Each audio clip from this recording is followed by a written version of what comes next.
हाय, मी विशाखा. काल मम्मी मला घ्यायला आली होती. त्यानंतर आज सकाळीच आम्ही नागपूरला जायला निघाले. ऊन भरपूर वाढते म्हणून आम्ही सकाळीच असे छान तयार झाले आणि नागपूरला जायला निघाले. आता काही नाश्ता वगैरे सकाळी बनवले नव्हते, कारण की भरपूर उशीर झाला असता आणि आम्ही पोचताच भरपूर अशी ऊन वाढून गेली असती. म्हणून आम्ही काही नाश्ता बनवले नाही आणि आम्ही शिवाजी चौकामध्ये अण्णाकडेच इडली खायला गेले. इडली वगैरे खाऊन झाल्यावर चाय वगैरे पिले आणि आम्ही ट्रॅव्हल स्टँडवर आले. ट्रॅव्हल स्टँडवर पोचले आणि 2 तिकीट काढले.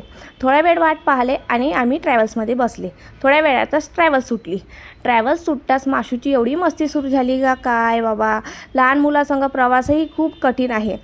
तिच्याचबरोबर आमचे 3 तास कधी निघून गेले आणि कधी नागपूर आला काहीच समजलं नाही.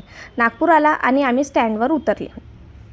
ॲटो केले आणि घराकडे निघाले आणि आम्ही राजा बख्त बुलंदशहा यांची मूर्ती पाहून त्याच चौकातून आम्ही निघाले आणि त्यांची मूर्ती पाहून आम्हाला खरंच खूप खुश झाले, कारण की ते गोंड राजा आहे आणि आदिवासी लोकांना ते पाहून भरपूर असं खुशीच होते. त्यानंतर आम्ही घरी पोचले आणि घरी पोचताच माशूचे फ्रेंड लोक इथे येणार सुरू झाले.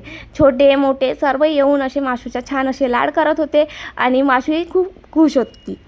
त्यानंतर दुपारी वगैरे आम्ही जेवण केले आणि थोडा आराम केले आणि मार्केटमध्ये जायला निघाले. आता नागपूरला मी लग्नासाठी आली आहे तर थोडी बहुत शॉपिंग तर केलीच पाहिजे ना, म्हणून आम्ही मस्त सायंकाळी मार्केटमध्ये जायला निघाले आणि मार्केटमध्ये पोहोचलेही. माशूसाठी छान असे कपडे घेतले. त्यानंतर आराधना या मोठ्या शॉपमधून आम्ही छान माझ्यासाठी पण एक साडी वगैरे घेतले. त्यानंतर थोडी बहुत शॉपिंग केले, पर्स असे थोडी बहुत असे सामान घेऊन आम्ही घरी आले आणि इथेच माझा आजचा व्लॉग संपला. बाय.